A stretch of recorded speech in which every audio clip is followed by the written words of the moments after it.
Good morning, everyone. My name is Peter Hayes.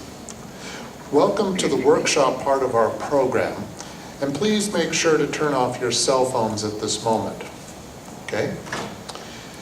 If you need any help in finding your way around the Navy Pier, there are several volunteers right outside. Now it is time for our first session, Mastering Teamwork at the Spiritist Center. I'm pleased to introduce Mauricio Cisneiros Filho. Mauricio was born in 1969 in Niterói, Rio de Janeiro, and was raised in Brasilia, where he started his Spiritist education at the Spiritist group Irmão Estevão. Mauricio moved to the United States in 1988. In 1992, he founded the Spiritist Society of Palm Beach, where he still presides today. Mauricio was also Vice President of the Spiritist Federation of Florida and is currently the President of the United States Spiritist Council. Professionally, he has been in the undersea telecommunications field for the last 15 years and is the co-owner of an air conditioning company. Mauricio.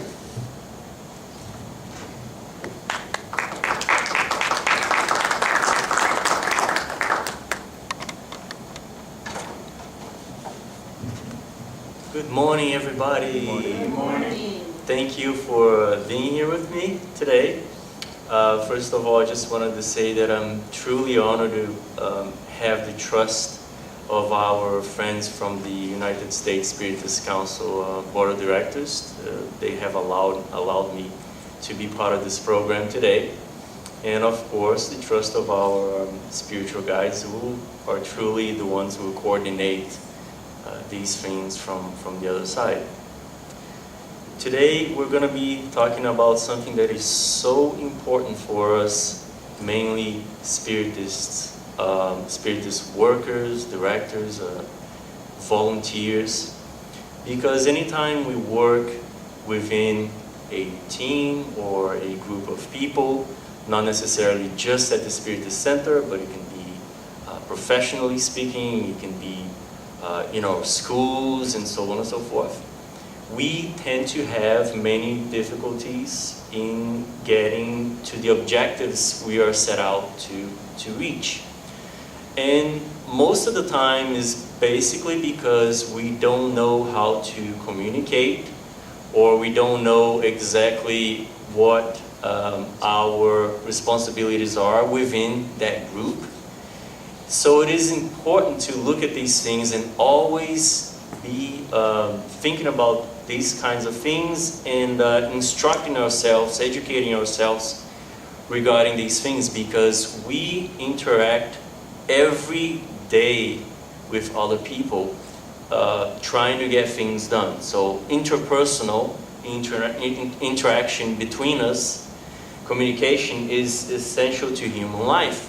It happens all the time. It's been happening here since yesterday morning, right? So it's a teamwork.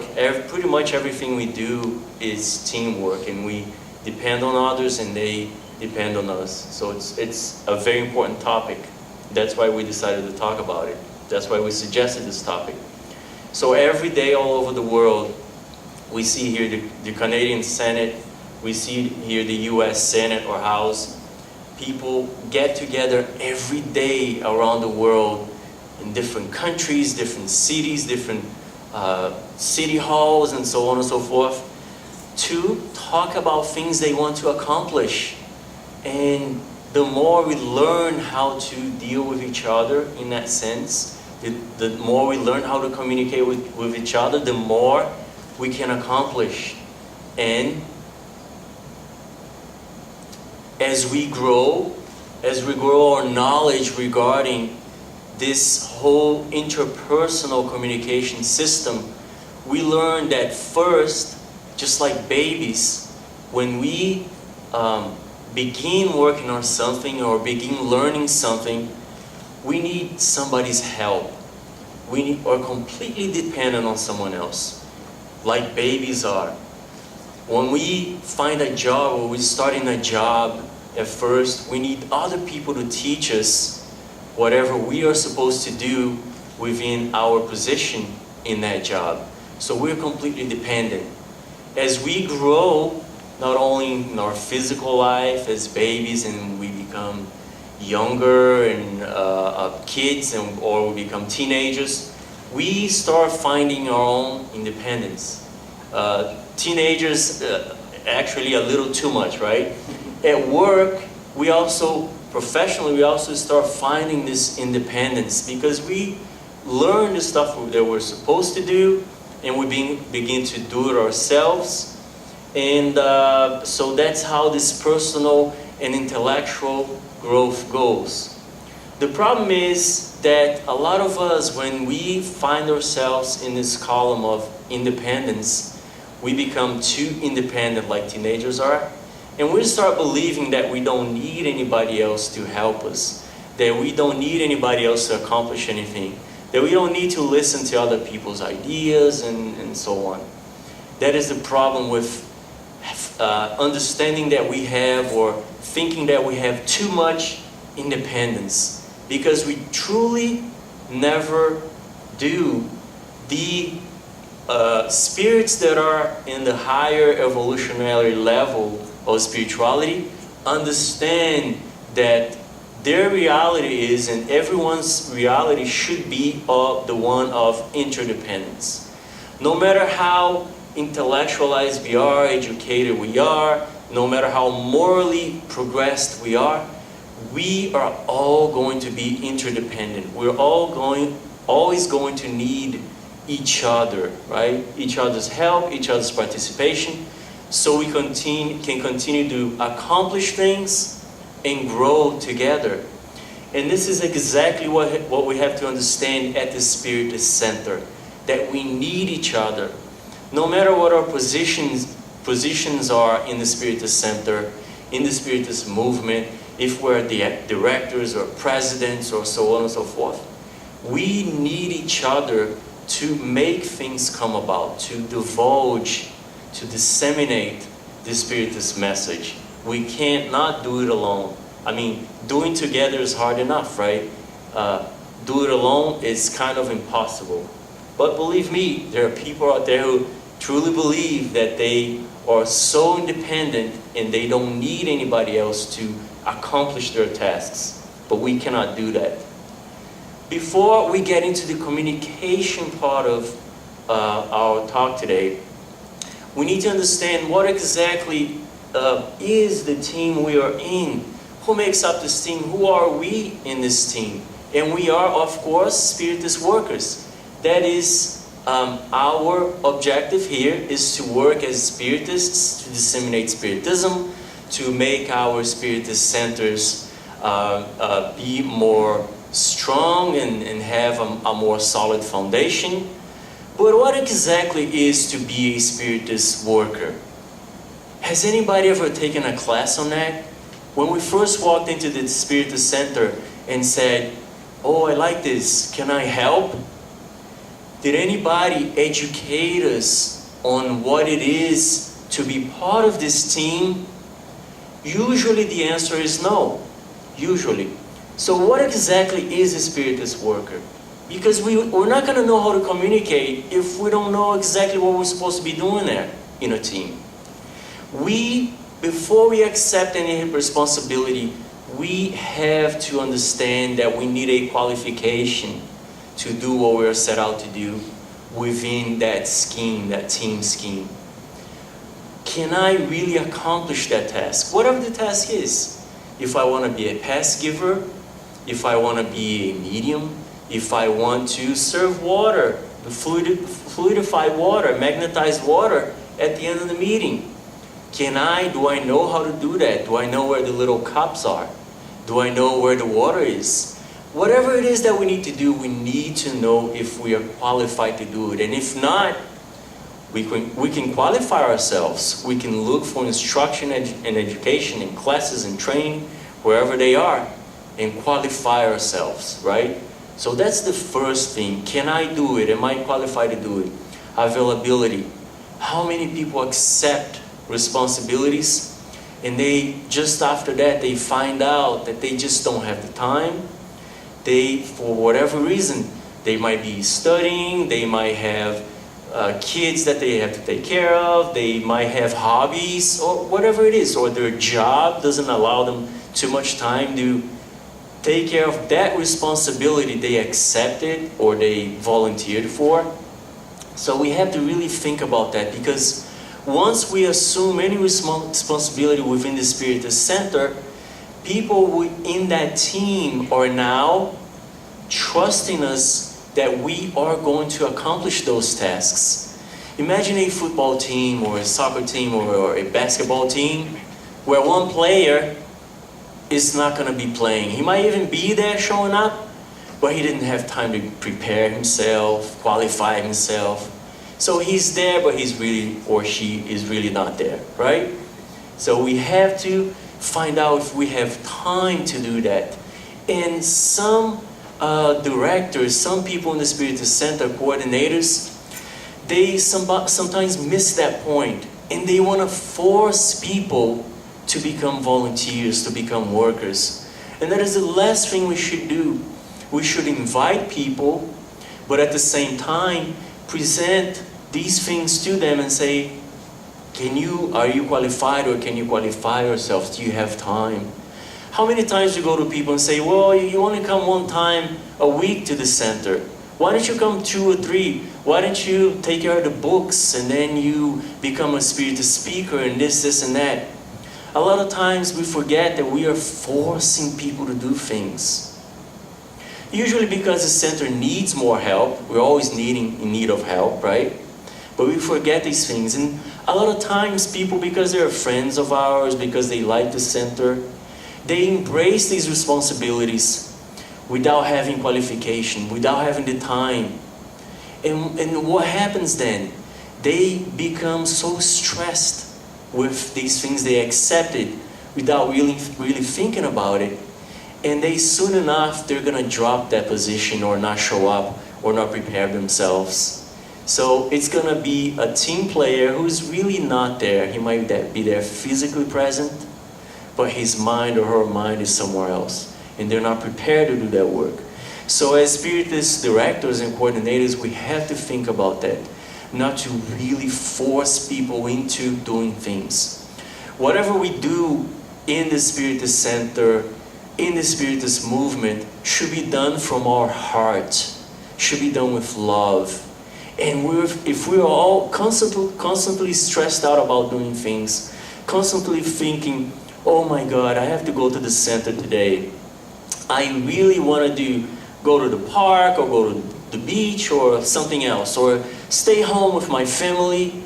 If we're constantly thinking about those things, feeling that way, when we're about to prepare a speech for the center, there's something wrong there. Because whenever we love something that we do, we don't feel that kind of weight that is putting pressure on us, right? We feel pleasure in doing things that we love doing, right? So we have to think about these things. Humbleness. We cannot be a Spiritist worker without at least thinking and understanding that we are equal to everybody else. We're not inferior, and we are not higher, superior than anybody else. We are equal. That's like the greatest definition of humbleness there is. Everybody's equal. So when somebody says something, I'll listen. When I say something, other people who are also understand they have an understanding of what a Spiritist worker is, they will also understand that they need to be humble. And of course, we're not completely moralized. We're not spirits of light yet. So we're not going to completely practice humbleness. But at least we have to do our best to practice it as a Spiritist worker. So we will be, as a humble individual trying to practice humbleness, a team player. We will understand that we are interdependent. Everybody in that team is important. We will listen to everybody else's idea. Understand and respect the administrative hierarchy existent. Because even though we're not like other religions, Orthodox religions, where the hierarchy is obeyed as it is in professional life, we do have an organization within our institutions. And we have to respect that.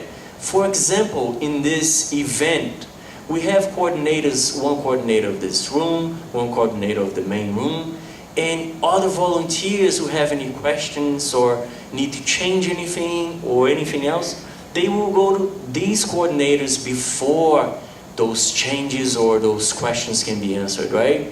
So that is just a matter of being organized. So the Spiritist worker will do that within the Spiritist Center, within the Spiritist movement.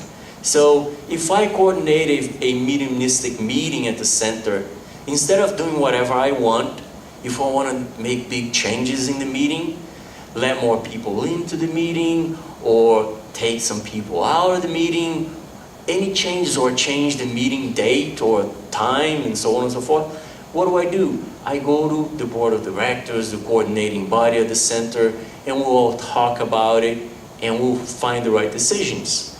Now that doesn't mean if I want to change a chair from the location of a chair from here to there, I'll have to have a meeting about it, right? But we do have to look and pay attention to those hierarchies. Choose the harmony of the group over our own desires. A lot of times we want to do things because we want to do things, because we like things done that way. And we cause such a bad harmony. We break the harmony within the Spiritist Center, within the team that we work at, because we want to do things our own way. And a lot of times we don't even pay attention to what the majority of the people in that team are saying and are wanting. And sometimes the majority wants something that is different from what we want, but we keep on beating that same thing that we want, that same wish that we want. So we have to pay attention for the harmony of the group. As we begin working, once we go through those steps or qualification of availability and so on and so forth, and we accept our responsibilities at the center, we begin working, and now we need to dedicate ourselves because we accept it, right? We know we're capable, we know we have time, so now we dedicate ourselves and we have discipline. We have the need for constant qualification, because nobody knows everything. Nobody in the Spiritist universe knows everything. Divaldo Franco doesn't know anything. Raul Teixeira doesn't know anything. The spiritual guides who pass these messages to us through the Spiritist books, André Luiz, Joana de Angelis, they don't know everything. So we have to constantly qualify ourselves, keep on studying, so the work that we do at the center keeps on getting better and better. We prepare and organize. If I have to do a speech, I'm not going to come here and start thinking about what I'm going to say. Right? I will prepare myself. If I am a past giver, I will prepare myself. If I have to take care of the kids and do youth education, I will prepare my classes to make sure that they are well understood and the content of the classes are great, so I will prepare myself. Just like in our professions, if we are a teacher in our professions, do we go to teach a class without preparing ourselves? No. At work, if we're in marketing or in sales, do we go to a client and try to sell a product without preparing ourselves? Of course not, of course not. So at the Spiritist Center, even though none of us are paid monetarily, we have this moral responsibility with people who are receiving the instruction or the work that we are donating, and also responsibility within the spiritual guides who allowed us to be here. Because if I'm here today, it's not just because the physical individuals who also coordinate this project, this event, allowed me to be here. is because the spiritual guides who coordinate these things, and they're well above us, allowed me to be here. They allowed us to be presidents, they allowed us to be directors of our Spiritist centers. Because the day they say, okay, your chance is over, it is over. We'll find a job in China. We won't have time to do these things that we do. We'll get sick, or we'll win the lottery and decide that Spiritism is not really for us because now we're really rich. So, they will find a way to remove us from the work that they coordinate. Because a lot of times you think, oh, I'm here because I was elected. Yeah, right. We're here because they give us a chance to do this work, not because we are morally progressed or nothing like that, because we have a lot of things in our conscience, we have a lot of things that are imprinted in our perispirit that are not so great. So they allow us these chances of work so we can clean ourselves up, right? Always have a plan B ready. We always have to have it. If I'm to do a speech and for some reason I can't do a speech, I have to tell the coordinator who's coordinating that work. And the coordinator is going to have a plan B. He or she will either have a talk ready, or he or she will have someone else who's ready to do a presentation. We need punctuality, and how many people forget about that? André Luiz tells us in one of his books about this time when they scheduled breakfast time in the home he was staying at, and he thought it wasn't really that important because it was just breakfast, so he got there like a half an hour later. And when he got there, all the other friends who were at that same house in North Solar were not eating, they were waiting for him. So in the spiritual world, punctuality is taken very seriously. And we should always do that in our Spiritist centers, like we do at work. Because if we don't get at work at the same time every day, or at the right time every day, we miss the time 2-3 times in a row, or every week we get there late, what happens? What does our boss does to us? He'll write us up, right? Or in our review at the end of 6 months or whatever it is, he'll write up, this individual here, it's really not punctual, right? At the Spiritist Center, we have to remind that punctuality is not just about people who are incarnated. It's about spirits who are also here present, spiritual guides who are also here, even to help us in our work, because they help us all the time. Support the organization monetarily. People from other religions, compared to us, they beat us like 1,000,000 to nothing. Because the Spiritists, to contribute $10 a month in the Spiritist Center is too much. We don't have money. This month I didn't work that much, or I lost my job. But we see people because they're friends on Facebook and they can't donate $10 at the center every month, but they're traveling, they're going to the World Cup in Brazil, and they're having this, buying this car and this and that, but they cannot donate $10 a month. And they're spending $100 for dinner every weekend, and we see their pictures on Facebook.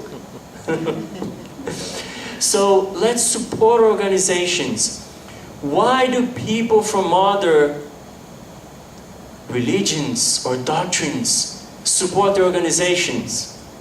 Why do we see these big churches being built? Not that we need that stuff, but we need places that are comfortable, that are clean, right? And this is what we're talking about, is the physicality, the materiality of things. We're not talking about us getting a salary, because none of us do.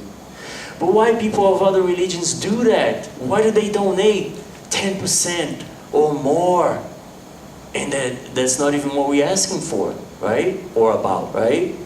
Because they really believe in the message that they hear and that they preach. They really believe in it. Because we know that when we believe in something, we put money in it. When we believe in a cause, we put money in it. Why can't we donate $10, $20, $50 a month in the Spiritist Center? Why do we as directors have to keep on asking and asking and having dinner parties and garage sales and all these things so we can pay our rent? It shouldn't be that way. As a Spiritist worker, the first thing that we should do really is to find out how much can I and how much will I help monetarily in the Spiritist Center. Constant self-evaluation, part of humbleness too, right? Material and physical conduct. I will constantly evaluate myself. How am I conducting myself in the Spiritist Center? How am I talking to other people? Am I being pleasant? Am I being kind? How am I dressing up at the Spiritist Center? Why am I going to the Spiritist Center right just after I left the beach and I'm in my sandals and in my shorts and all sweaty? Why am I doing it? Or left the park. Why am I doing that? Would anybody go to a Catholic church or a Jewish synagogue dressed that way? Of course not. Of course not. But people do it at the Spiritist Centers. How many times we see directors of the Spiritist Centers, workers, wearing a team shirt at the Spiritist Center or coming to speak here wearing a team shirt, a basketball team shirt or a football. We see that those things happening because we really don't understand how much respect the spiritual guides have for these places. So that is why we don't have that same respect and we don't think about these things.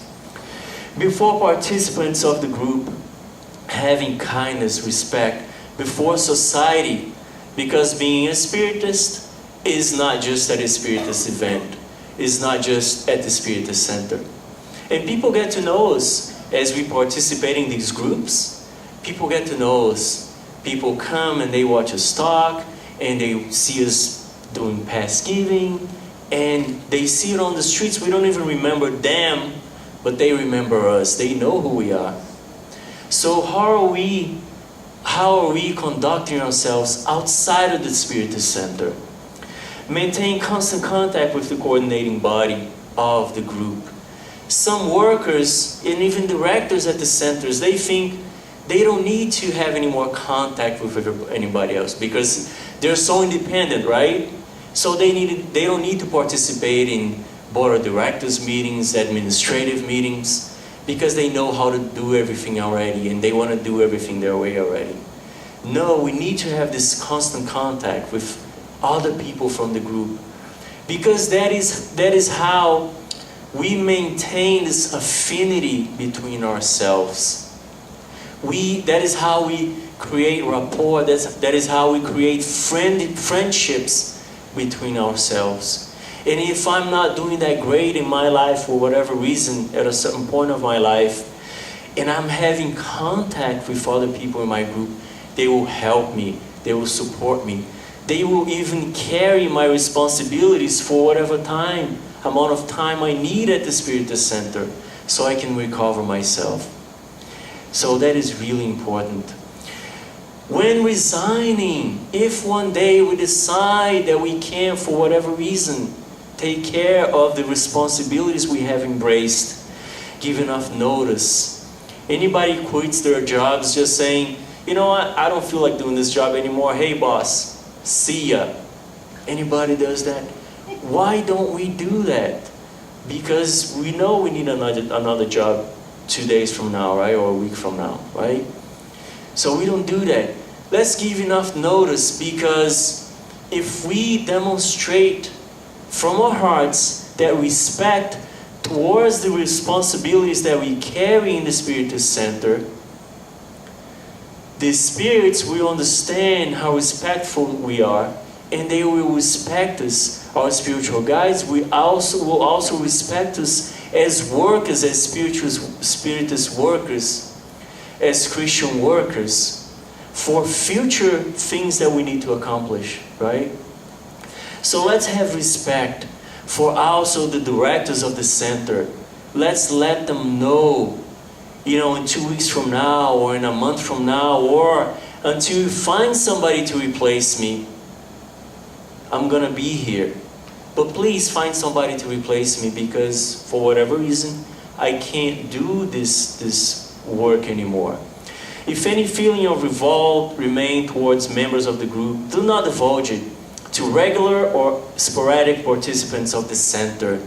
If we are directors, coordinators, and we're having problems between ourselves, we're discontent with something that is going on, let's not bring it to people who come to the center once in a while. Let's not perturb, disrupt the participation of people who come here or go to the center once a week. Because they might end up going, they really don't understand these situations very well. A lot of them don't even know the center has a board of directors. So we need to keep it within the team. And if we're so discontent, so disturbed, that we feel like we want to tell the whole world about our discomfort, let's just resign from the job that we're doing, and let the center, the board that stays, the coordinators that are staying at the center, take care of their center and keep the harmony of that group. Let them do the majority of the people who obviously are disagreeing with us. Run the center or that work in whichever way the majority, feel that it's better to run that work, right? Well, let's not contaminate their work. Right? Thank the incarnate and discarnate coordinators of the center who have embraced us and given us an opportunity to serve, always, as we have explained already. How do we communicate? Because it's going to be very easy to communicate if we follow those previous slides, right? Very easy, because we're going to be causing very little disturbance or problems at the center if all of us think about those things. That's why I wanted to explain that before we get to the communication part. When we go to communicate with somebody, when we go to talk with somebody, we never say something that we usually say. We go to a board of directors meeting, an administrative meeting, and we say we're going to a debate, or we feel like we're going to a debate. And that's not how it should be. Neurologically speaking, neurolinguistics speaking, we should feel like we're going for a dialogue, a fundamental instrument in interpersonal communication. If we feel and if we prepare ourselves to go to a dialogue every time we want to talk to somebody or to a group of people, especially when we want to talk about subjects that we know there's going to be a difference of opinions, if we prepare ourselves to go to a dialogue instead of a debate, the chances of us coming out with a great outcome are much better. If we're going to debate, we're going to debate all day because we know they have a difference of opinion, we're there debating. Usually when we debate, we don't really listen to what the other person is saying. We just listen to what we are saying. Because we have to win. Because we're debating. Because we are reactive individuals. That's one of the three types of communications. Those are three columns we can put ourselves in, and we even go in between one and the other, sometimes even within a day, right? Within our interpersonal relationships. We react. A type of egocentric communication where one's views must be accepted. So I go to this meeting, to this board of directors meeting, and I'm a reactive person. I already have in my mind what I want, and I want people to accept that. And if people don't, I react. And I'm mad, and I start talking out loud. And I punch the table. I'm reactive. I'm egocentric. What's an egocentric individual? I think the whole world has to revolve around me. My ideas are better. I'm more intelligent. The passive individual on the other hand, characterized by a feeling of insecurity and impotence, in which these negative feelings are masked. The main objective is to stay away from controversy. So this passive individual go to these meetings and he participates in these teams. He never says anything that he thinks might make someone else mad. He knows there is reactive individuals among him, so he stays quiet because he doesn't want to get anybody mad. Because he wants everybody to be friends. He wants everybody to be in harmony, so he never says anything. He has his own ideas about how things should be, but he never says anything. When the reactive is talking and says, I want this wall to be yellow, it has to be yellow because the color yellow is more inclined to attract more people to our center or more spirits to our center. Some people believe in that color stuff, I don't. But the reactive person is saying it that way and is so impressionable by saying that. And the passive person says, no, I mean, these walls really should be green. I really do think that, but you know what? I'm not going to say anything because this guy's going to get really mad at me. So he stays quiet, really quiet. The proactive individual, the objective is the search for general agreement and understanding by valuing everyone's input. Everyone has as the main objective, the development of the group as a whole. So that's the proactive individual who participate in these teams by expressing his ideas, by listening to the other people's ideas who are there, who's going to weight all these ideas and find out what idea is the best idea for the group in a whole, not for himself, not for herself, but for the group. We put the group in front of us, the group's needs in front of our wants. The personal behavior within the group, again, complementing those three that we just saw. The reactive individual is really what? An individualist. He practices and professes individualism, a creation of the ego and egocentrism. It is centered in the exaltation of oneself and rejection of others. I don't care what you have to say. I have more experience than you. I know more than you. I'm more capable than you. I dress better than you. And I look prettier than you. I don't care what you have to say. We don't quite put it that way, but a lot of times we act that way. Individualists, the reactive people. Self-annulment comes from a reaction to egocentrism. Let's stop there, otherwise it gets complicated.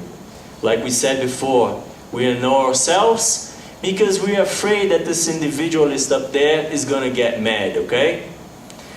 It generates the pseudo-altruism. What's altruism? It's something good, right? It sounds good. Pseudo-altruism. A person who is altruist is a person who dedicates their time and their energy into helping others. So this individual who self-annuls him or her is thinking they're being altruists, is thinking they're helping the group, they're helping others. But we're really not, because we're allowing the individualist, the reactive individual, to continue to be individualist, continue to be reactive, when they should be learning to respect others too. So we stay quiet, we keep quiet because we think we're being more and more morally progressed because we're quiet. When we think of people such as Martin Luther King, such as Gandhi, such as Jesus, did these people annul themselves? Did they not speak up when they needed to? Did they hide their ideas to the world? Of course not. And they were all killed for it, even because they chose not to annul the persons they were. But at the same time, they were not individualists. They were not forcing anybody to accept their ideas, right? They preached, they divulged, disseminated their ideas peacefully, respectfully. That's where we get to the individuality of us who needs to be expressed. It's an essential movement, fruit of the self-love. It is centered in the acceptance of oneself and others without reservations until they prove anything different. We sit down to talk to people, and we talk and we express what's in our hearts with respect, with calm, with kindness, and we listen, truly listen to what other people have to say. This is how all of us should participate in our groups. This is how our interpersonal participation should be. And a lot of times we choose not to participate that way in our groups, and we become true politics, even within Spiritism. What are some of the things we do as politicians in the Spiritist Center? I only vote for those and with those who support my ideas. This guy, 2 months ago or 6 months ago, he did not vote with me for an idea that I expressed. And now he's up for re-election, so I'm not going to vote for him. I don't like him anymore, actually, because he did not support that one idea of mine. Right? Even though the ideas that he might have from now on are great, I'm not going to vote with him because he didn't vote for my idea. So we're really becoming like personal. It's becoming a grudge, a personal grudge. We're not even looking anymore at the ideas that are being presented. We are looking at the people who are presenting them. And how is that going to ever work? How is a team like that will ever produce anything, right? I get back at those who do not support my ideas. Yes, I will never forget it. If you vote against me, I will never forget it. I only support those who are from my race, city of birth, or who have the same cultural background that I have. And it happens in Spiritist centers where people are all from like one city, and they all form that little group, and you can never be friends with that group or get into that group within the same Spiritist group. Sometimes you have 2, 3 groups within the same Spiritist center who are people who are culturally biased, who are within them cultural or racial groups within Spiritism. That's a crazy thing, but it happens. And the biggest the Spiritist group is, the more tendency that has to happen. We have that can happen.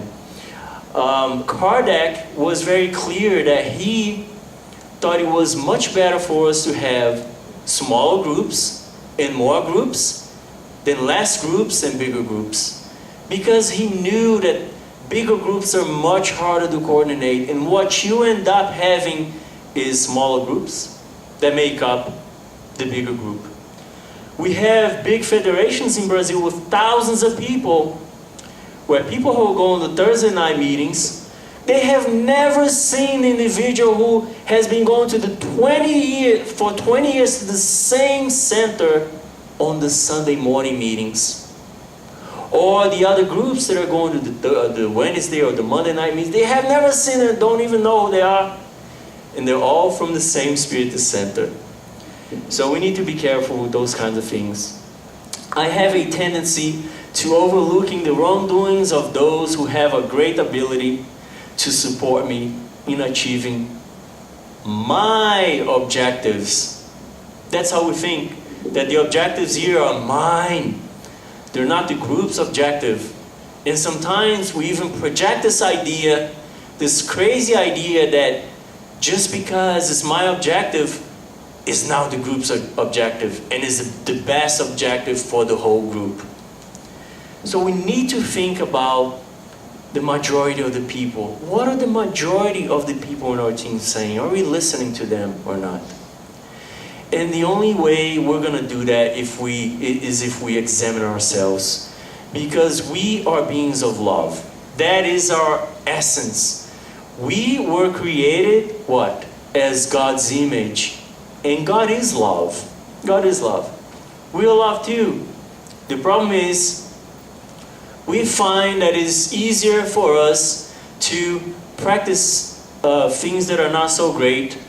And once we do that, we erase or we mud these wonderful attributes that we have, qualities that we have, virtues that we have, because all these virtues are within us.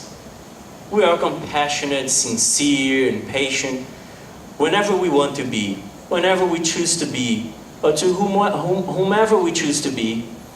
The problem is we don't choose to be that way all the time. That is the problem. Because we begin putting our ego before and ahead of us.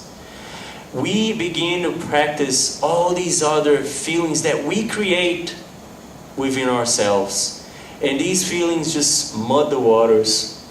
And we can no longer practice our virtues because we choose to practice these egocentric movements within ourselves and towards others, right? So now we're resentful. Well, now we are impatient and so on and so forth. Even worse than that is what we practice a lot in Spiritist centers as Spiritist workers. A lot. We put these masks on and we think we're doing great by doing those things, by acting that way, but we're really not. When we look at what fanatism is, or at what euphoria is, sometimes those things might even feel right to us, but it's not. There's people in Spiritism, they want to force others to believe in Spiritism, to become Spiritists. Let's go to the symposium. You have to. Oh my God, your life is going to be so much better. Let's go, I'll pick you up at home. You have to go. We force people. Let's go to the center. You have to. Otherwise, you're going to be obsessed. You're already obsessed, as a matter of fact. So that's fanatism. That is actually people who are not even sure about what they believe. They're not really educated in what they believe in. As a matter of fact, any creed, any doctrine that is based on God, on the existence of God, should not be forcing anybody to believe in the same thing, right? Anybody. People have this euphoria sentiment. They get to the center and they like what's going on. They're like, I want to do this. Can I help doing that? No, I want to be a speaker. I want to be a past giver. In 6 months, they're doing 10 things at the same time. And they get so stressed out, and the euphoria goes away, and they now completely disappear from the center. The perfectionists, we think that we can do things that are perfect. But we can't, because we're not perfect. Everything that we do, let me repeat that. Every single thing that we do is imperfect. And no matter how much we try right now, at the level we are in right now, it will never be perfect. The space shuttles that go to the moon, they're not perfect. No book that was ever written is perfect. No building that was ever built is perfect, because we're imperfect individuals. But sometimes at the Spiritist Center, we act like we're perfect, and we, even worse, we ask for perfection of others. We're constantly complaining about the work others are doing, because we think they can be perfect, and because we think we're perfect, and they can be like us. Maybe they can be like us. So we have to have this flexibility of understanding that no matter how much people practice, people prepare themselves, whatever it is that they're doing will never be perfect. Once we understand that, we'll take this mask down. That doesn't mean we're not going to apply ourselves to do the very best that we can at whatever we're doing, right? The very best. Like we said before, qualification, availability, humbleness, preparation. But it will never be perfect. So let's not ask that from us. And let's not hurt others by thinking or pretending they can be perfect, right? Projection. We make things that are not really good, or we cause situations that are not really great, and we blame others. It was their fault. Pseudo-forgiveness. We tell people we forgive them for what they did, but we really didn't. Like, no, that's fine. Whatever you said, whatever you did, no, it's all right. Don't worry about it. 6 months from now, when we find the opportunity, we remember that, and we act against them somehow, right? Pseudo-forgiveness. So these are just some of the masks that are explained by Joanna De Angelis, and that we use constantly in all teams that we participate in life, professionally, at the Spiritist Center. We are taking them on and off, and we pick one, take it off, we put the other one on and use it, and a lot of times we think they're great. We're having great attitude and behavior towards life and our team. So that's the fanatic individual. It is characterized by an excess of devotion to a cause or idea. Those who observe him vaguely think he's a great person because of his devotion to the cause. Because I come to the center 7 days a week. I'm so devoted, dedicated. You see, I come to the center every day of the week. But nobody else does.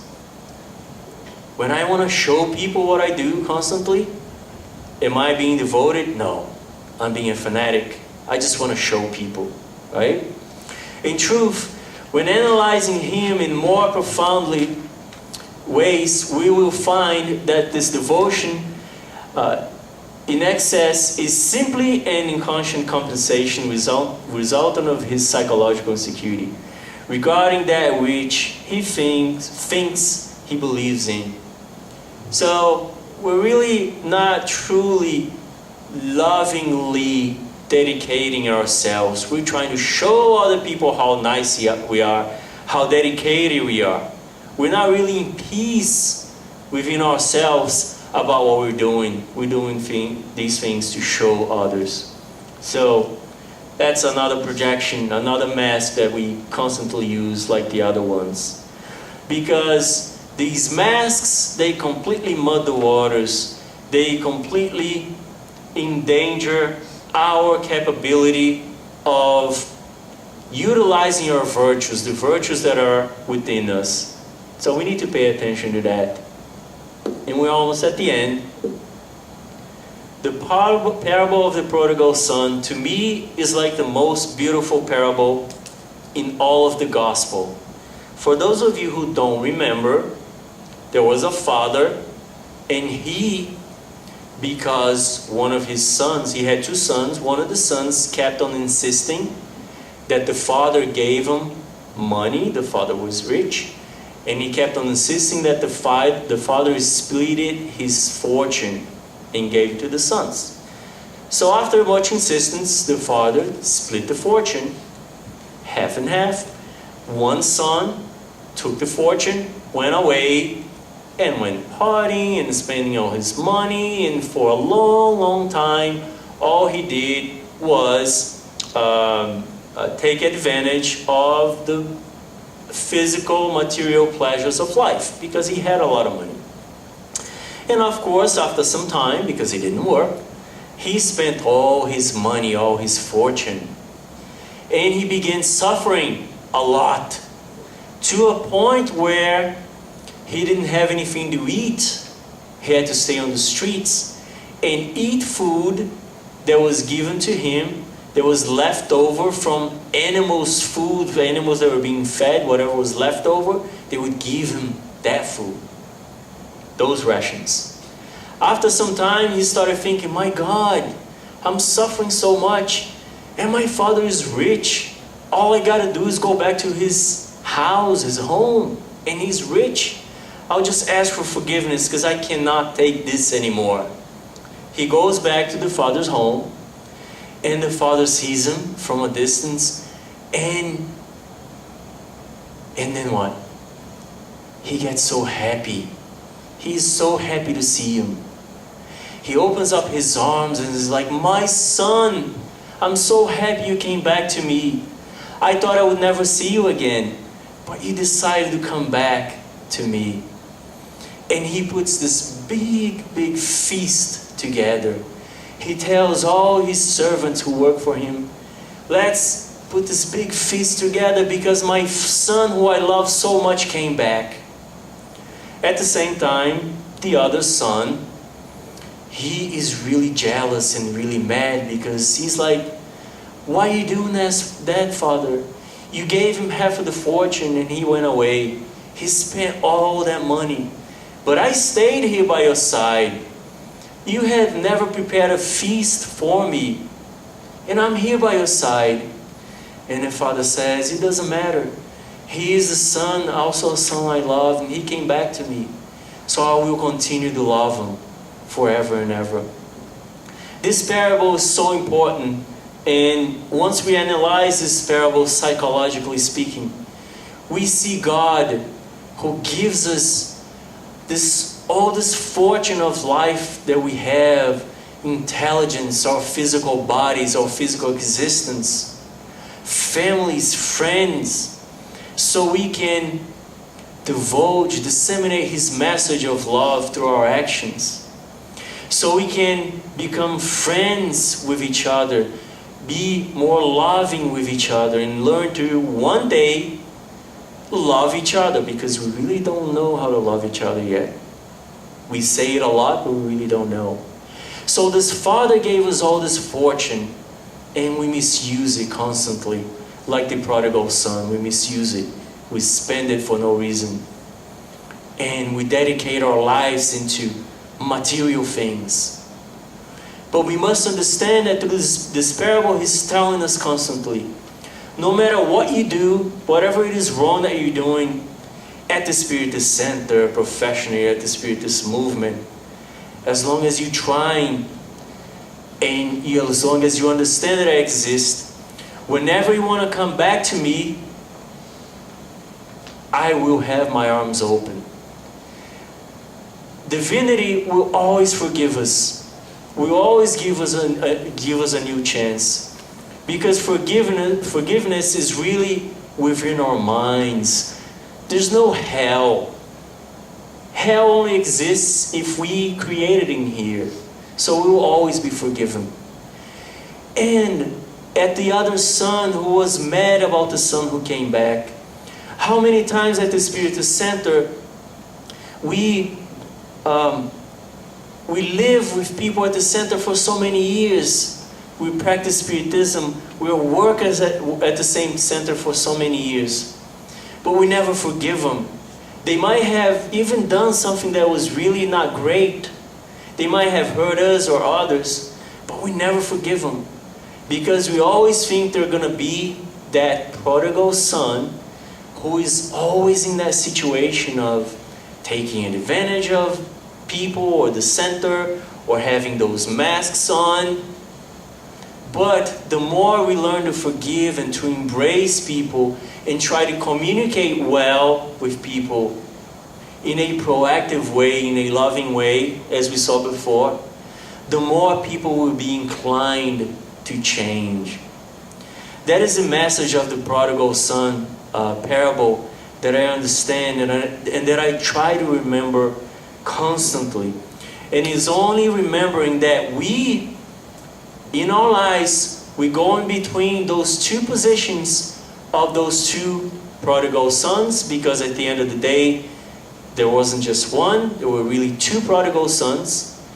Once we understand that within the Spiritist Center, in communicating to others, we go in between those two movements and positions, we begin to understand that we have to finalize to really pay attention in the things that we do constantly. Because I might be doing something great this morning, and at night I might be hurting someone really bad. So if I'm really constantly evaluating myself, understanding that I'm not better than anybody else, that I can't be a reactive individual, that the group is important, that the majority, the decisions of the majority is more important than my want, my wishes, my desires, that the harmony of the group is more important than anything else. As long as I think like André Luiz told us in Nosso Lar, when he was in the lower zones, suffering for 9 years, and he thought with himself, if I had only thought for 1 minute every day of my life about the actions I was committing, I wouldn't be in this situation now. So, to finalize, within the Spiritist Center spectrum, within our participation at the Spiritist Center, if we can take a minute of our day to think about this participation, we will ultimately become much better people, much better communicators, much better workers at the Spiritist Center. Thank you so much for your attention, so very much, okay? That is it for now.